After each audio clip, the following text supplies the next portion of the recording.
사랑하는 성도님들, 오늘도 하나님의 은혜와 평강이 여러분 모든 분들과 함께 하시기를 축복합니다. 혹시 요즘 마음이 무겁고 답답하신 분들 계십니까?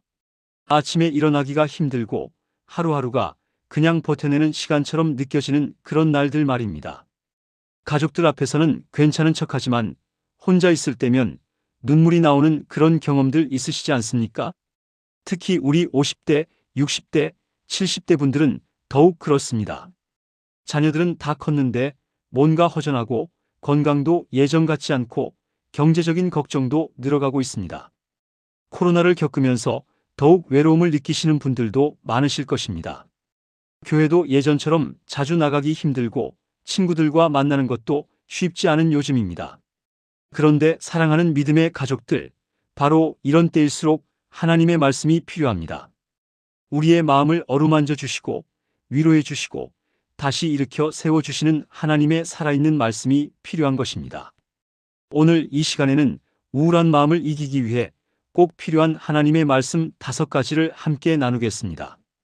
첫째는 하나님이 우리와 항상 함께 하신다는 확신의 말씀입니다. 둘째는 우리의 모든 염려를 하나님께 맡기라는 평안의 말씀입니다. 셋째는 하나님이 우리에게 새 힘을 주신다는 능력의 말씀입니다. 넷째는 모든 것이 합력하여 선을 이룬다는 소망의 말씀입니다. 다섯째는 하나님의 사랑에서 끊을 수 없다는 확신의 말씀입니다. 이 5가지 말씀을 통해 여러분의 마음에 하늘의 평안과 기쁨이 가득하게 되시기를 간절히 소원합니다. 첫 번째로 하나님이 우리와 항상 함께 하신다는 확신의 말씀을 나누겠습니다. 우울할 때 가장 큰 고통 중 하나가 바로 외로움입니다. 세상에 나 혼자 버려진 것 같은 그런 절망적인 마음이 들 때가 있습니다. 특히 밤에 잠들기 전이나 새벽에 잠에서 깰 때 그 적막함 속에서 느끼는 외로움은 정말 견디기 힘든 것입니다. 그런데 하나님께서는 이사야 41장 10절에서 이렇게 말씀하고 계십니다. 두려워하지 말라. 내가 너와 함께 함이라. 놀라지 말라. 나는 네 하나님이 됨이라. 내가 너를 굳세게 하리라. 참으로 너를 도와주리라. 참으로 나의 의로운 오른손으로 너를 붙들리라. 얼마나 확실하고 분명한 약속입니까? 하나님께서는 단순히 우리를 도와주시겠다고 하신 것이 아닙니다. 내가 너와 함께 한다고 하셨습니다. 나는 네 하나님이 된다고 하셨습니다. 나의 의로운 오른손으로 너를 붙들겠다고 하셨습니다.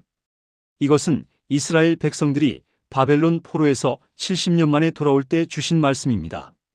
그들은 조국을 잃고 이방 땅에서 70년을 살면서 절망 속에 있었습니다. 하나님이 우리를 버리신 것이 아닌가 하는 의심과 원망 속에서 살았습니다. 그런 그들에게 하나님께서 주신 위로와 소망의 말씀이 바로 이것입니다. 사랑하는 성도님들, 우리도 마찬가지입니다. 인생의 어려운 터널을 지나면서 하나님이 어디 계신가 하는 의문이 들 때가 있습니다. 기도해도 응답이 없는 것 같고 상황은 나아지지 않는 것 같을 때가 있습니다. 그런 때일수록 이 말씀을 붙들어야 합니다. 실제로 제가 목회하면서 만난 한 권사님 이야기를 들려드리겠습니다. 그분은 남편을 갑작스럽게 잃고 혼자 살게 되면서 심한 우울증에 빠졌습니다. 40년을 함께 산 남편이 없는 집은 너무나 적막했고 밤마다 잠을 이룰 수 없었습니다. 그런데 매일 아침 이 말씀을 읽고 기도하면서 점점 마음에 평안이 찾아왔다고 합니다. 하나님이 나와 함께 하신다는 확신이 들면서 두려움이 사라지기 시작했습니다. 여러분, 우리가 느끼는 외로움과 두려움은 잠시뿐입니다. 하나님은 영원히 우리와 함께 하십니다. 우리 눈에 보이지 않을 뿐이지 하나님은 지금 이 순간도 여러분과 함께 계십니다. 여러분이 우울해할 때도 눈물 흘릴 때도 잠 못 이룰 때도 하나님은 여러분 곁에 계십니다. 두 번째로 우리의 모든 염려를 하나님께 맡기라는 평안의 말씀을 나누겠습니다. 우울한 마음의 가장 큰 원인 중 하나가 바로 염려와 걱정입니다. 내일 일이 어떻게 될지, 건강은 괜찮을지, 경제적으로는 어떻게 해결할지 등등 끝없는 걱정들이 우리 마음을 짓누릅니다. 특히 밤에 잠자리에 누우면 온갖 걱정들이 머릿속을 맴돌면서 잠을 이루지 못하게 합니다. 베드로전서 5장 7절에서 하나님께서는 이렇게 말씀하십니다. 너희 염려를 다 주께 맡기라 이는 그가 너희를 돌보심이라. 얼마나 단순하고 명쾌한 해답입니까? 염려를 다 주께 맡기라고 하셨습니다. 일부가 아니라 다 맡기라고 하셨습니다. 그 이유는 하나님이 우리를 돌보시기 때문입니다. 이 말씀의 배경을 보면 더욱 감동적입니다. 베드로가 이 편지를 쓸 때는 로마의 네로 황제가 기독교를 극심하게 박해하던 시기였습니다. 성도들은 언제 잡혀갈지 모르는 공포 속에서 살았습니다. 생계도 막막하고 미래도 불확실했습니다. 바로 그런 성도들에게 베드로가 전한 메시지가 이것입니다. 염려한다고 해서 키를 한 자나 더 할 수 있습니까? 걱정한다고 해서 상황이 나아집니까? 오히려 염려와 걱정은 우리의 건강을 해치고 판단력을 흐리게 만들고 믿음을 약하게 만듭니다. 그런데 하나님께서는 우리를 돌보신다고 하셨습니다. 공중의 새도 먹이시고 들의 백합화도 입히시는 하나님이 우리를 돌보지 않으시겠습니까? 마태복음 6장 26절에서 예수님께서 말씀하신 것처럼 우리는 새보다 훨씬 귀한 존재입니다. 실제로 염려를 맡기는 것은 어떻게 하는 것입니까? 먼저 기도로 시작해야 합니다. 하나님 아버지, 제가 걱정하고 있는 이 문제를 아버지께 맡깁니다. 아버지가 가장 좋은 때에 가장 좋은 방법으로 해결해 주실 것을 믿습니다. 이렇게 구체적으로 기도하면서 맡겨드리는 것입니다. 그리고 나서는 그 문제에 대해 더 이상 걱정하지 말아야 합니다. 이미 전능하신 하나님께 맡겼는데 왜 계속 걱정합니까? 그것은 하나님을 신뢰하지 않는다는 뜻입니다. 맡겼으면 하나님께서 해결해 주실 것을 믿고 평안히 기다려야 합니다. 제가 아는 한 집사님은 사업이 어려워져서 매일 밤 잠을 이루지 못했습니다. 빚 걱정, 직원들 월급 걱정, 가족 생계 걱정으로 우울증까지 왔습니다. 그런데 이 말씀을 붙들고 매일 기도로 염려를 맡기기 시작했습니다. 처음에는 쉽지 않았지만 점점 마음에 평안이 찾아왔다고 합니다. 그리고 하나님께서 예상치 못한 방법으로 사업의 돌파구를 열어주셨습니다. 사랑하는 성도님들, 염려는 우리의 몫이 아닙니다. 우리의 몫은 믿음으로 하나님께 맡기는 것입니다. 그러면 하나님께서 우리가 상상할 수 없는 방법으로 모든 문제를 해결해 주십니다. 세 번째로 하나님이 우리에게 새 힘을 주신다는 능력의 말씀을 나누겠습니다. 우울할 때 가장 힘든 것 중 하나가 무기력감입니다. 아무것도 하기 싫고 어디 가기도 싫고 사람 만나기도 싫어집니다. 몸도 마음도 지쳐서 일어나기조차 힘든 날들이 있습니다. 마치 모든 에너지가 바닥난 것 같은 느낌입니다. 그런데 하나님께서는 이사야 40장 31절에서 놀라운 약속을 하고 계십니다. 오직 여호와를 앙망하는 자는 새 힘을 얻으리니 독수리가 날개치며 올라감 같을 것이요 다른 박질하여도 고나지 아니하며 걸어가도 피곤하지 아니하리로다. 여기서 새 힘이라는 말은 히브리어로 할라프인데 이것은 교체한다는 뜻입니다. 즉 우리의 낡고 지친 힘을 하나님의 새롭고 영원한 힘으로 교체해 주신다는 의미입니다. 자동차 배터리가 다 되면 새 배터리로 교체하는 것처럼 말입니다. 이 말씀의 배경을 보면 이스라엘 백성들이 바벨론 포로 생활로 인해 완전히 절망에 빠져 있을 때였습니다. 그들은 70년 동안 이방 땅에서 살면서 모든 희망을 잃었습니다. 우리 민족은 이제 끝났다. 하나님도 우리를 버리셨다고 생각했습니다. 바로 그런 그들에게 하나님께서 주신 소망의 메시지가 이것입니다. 여호와를 앙망한다는 것은 하나님만을 바라보며 기다린다는 뜻입니다. 다른 곳에서 힘을 찾지 말고 오직 하나님에게서만 힘을 얻으라는 것입니다. 그러면 하나님께서 새 힘을 주신다고 약속하셨습니다. 독수리가 날개치며 올라감 같을 것이라고 하셨습니다. 독수리는 새 중에서 가장 높이 날고 가장 멀리 봅니다. 폭풍우가 몰아쳐도 오히려 그 바람을 타고 더 높이 올라갑니다. 우리도 하나님의 새 힘을 받으면 인생의 폭풍우를 뚫고 더 높이 올라갈 수 있습니다. 다른 박질하여도 고나지 아니하며 걸어가도 피곤하지 아니한다고 하셨습니다. 이것은 지속적인 능력을 의미합니다. 한순간의 힘이 아니라 계속해서 쓸 수 있는 영원한 힘을 주신다는 것입니다. 실제로 어떻게 하면 이런 새 힘을 받을 수 있습니까? 첫째, 매일 하나님의 말씀을 읽어야 합니다. 말씀은 우리 영혼의 양식이고 에너지원입니다. 둘째, 꾸준히 기도해야 합니다. 기도는 하나님과의 영적 교제를 통해 힘을 충전받는 시간입니다. 셋째, 찬양과 경배를 드려야 합니다. 찬양할 때 하나님의 임재를 경험하고 새로운 힘을 받게 됩니다. 제가 만난 한 권사님은 심한 우울증으로 6개월 동안 집 밖으로 나오지 못했습니다. 모든 것이 무의미하게 느껴지고 살아갈 의욕을 완전히 잃었습니다. 그런데 매일 이 말씀을 읽고 기도하면서 조금씩 변화가 일어났습니다.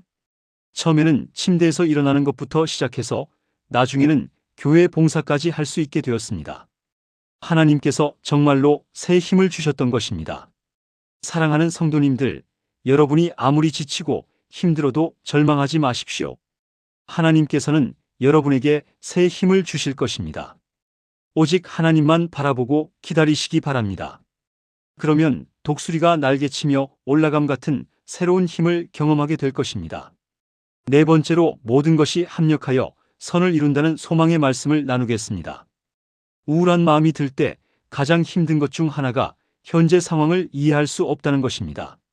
왜 하나님께서 이런 일을 허락하셨는지, 이 고통이 언제까지 계속될지 알 수 없어서 더욱 절망하게 됩니다.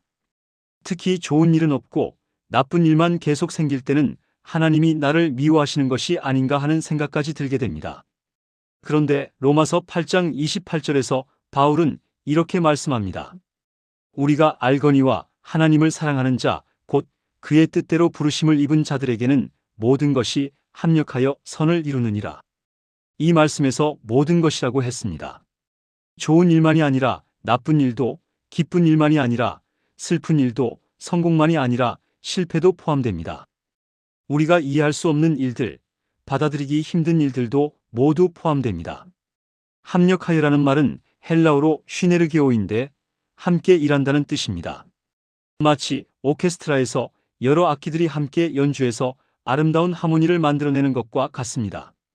각각의 악기 소리는 다르지만 지휘자의 지휘에 따라 함께 연주하면 감동적인 음악이 됩니다. 우리 인생도 마찬가지입니다. 개별적인 사건들은 이해하기 어려울 수 있지만 하나님의 섭리 안에서 모든 것이 합력하여 선을 이룹니다. 하나님은 우리 인생의 지휘자이시고 모든 일들을 통해 아름다운 교향곡을 만들어가고 계십니다. 선을 이룬다는 것은 우리에게 최종적으로 유익이 된다는 뜻입니다. 당장은 고통스럽고 이해할 수 없어도 나중에 보면 하나님의 선하신 뜻이 있었다는 것을 알게 됩니다. 마치 수술은 아프지만 건강을 위해서 필요한 것처럼 말입니다. 구약의 요셉을 생각해 보십시오. 형들에게 미움받아 애굽의 노예로 팔려갔습니다. 보디발의 집에서 성실하게 일했지만 누명을 쓰고 감옥에 갇혔습니다. 그 모든 과정이 고통스럽고 억울했을 것입니다. 그런데 나중에 보니 하나님께서는 그 모든 일들을 통해 요셉을 애굽의 총리로 세우시고 기근 때 이스라엘 민족을 구원하는 도구로 사용하셨습니다. 바울도 마찬가지입니다. 감옥에 갇히고 매를 맞고 돌에 맞고 파선을 당하는 등 온갖 고난을 겪었습니다. 그런데 그 모든 고난들이 복음을 전하는 기회가 되었고 교회를 세우는 도구가 되었습니다. 감옥에서 쓴 편지들이 오늘날까지 우리에게 큰 위로와 힘이 되고 있습니다. 실제로 제가 목회하면서 만난 많은 성도들의 간증을 들어보면 이 말씀이 얼마나 참된지 알 수 있습니다. 어떤 집사님은 큰 사업 실패로 인해 모든 것을 잃고 절망에 빠졌습니다. 그런데 그 일을 통해 교만했던 마음이 낮아지고 하나님을 더욱 의지하게 되었습니다. 그리고 나중에는 더 큰 사업으로 축복받을 뿐 아니라 많은 사람들을 도울 수 있게 되었습니다. 또 어떤 권사님은 큰 병을 앓으면서 죽음의 문턱까지 갔습니다. 그 과정에서 인생의 참된 의미를 깨닫게 되었고 치유받은 후에는 병원에서 많은 환자들을 위로하고 전도하는 사역을 하게 되었습니다. 사랑하는 성도님들, 지금 여러분이 겪고 있는 어려움들이 이해되지 않더라도 실망하지 마십시오. 하나님께서는 모든 것을 합력하여 선을 이루고 계십니다. 지금은 고통스러워도 나중에는 하나님의 선하신 뜻을 알게 될 것입니다. 다섯 번째로 하나님의 사랑에서 끊을 수 없다는 확신의 말씀을 나누겠습니다. 우울할 때 가장 무서운 생각 중 하나가 하나님도 나를 버리셨다는 생각입니다. 기도해도 응답이 없고 상황은 나아지지 않고 고통만 계속될 때 하나님의 사랑을 의심하게 됩니다. 내가 너무 죄를 많이 지어서 하나님이 나를 미워하시는 것이 아닌가 하는 두려움이 들기도 합니다. 그런데 바울은 로마서 8장 38절부터 39절에서 이렇게 선언합니다. 내가 확신하노니 사망이나 생명이나 천사들이나 권세자들이나 현재 일이나 장래 일이나 능력이나 높음이나 깊음이나 다른 어떤 피조물이라도 우리를 우리 주 그리스도 예수 안에 있는 하나님의 사랑에서 끊을 수 없으리라. 얼마나 확실하고 단호한 선언입니까? 바울이 내가 확신하노니라고 했습니다. 이것은 의심이나 추측이 아니라 확고한 믿음의 고백입니다. 바울은 10가지 경우를 들면서 그 어떤 것도 하나님의 사랑에서 우리를 끊을 수 없다고 했습니다.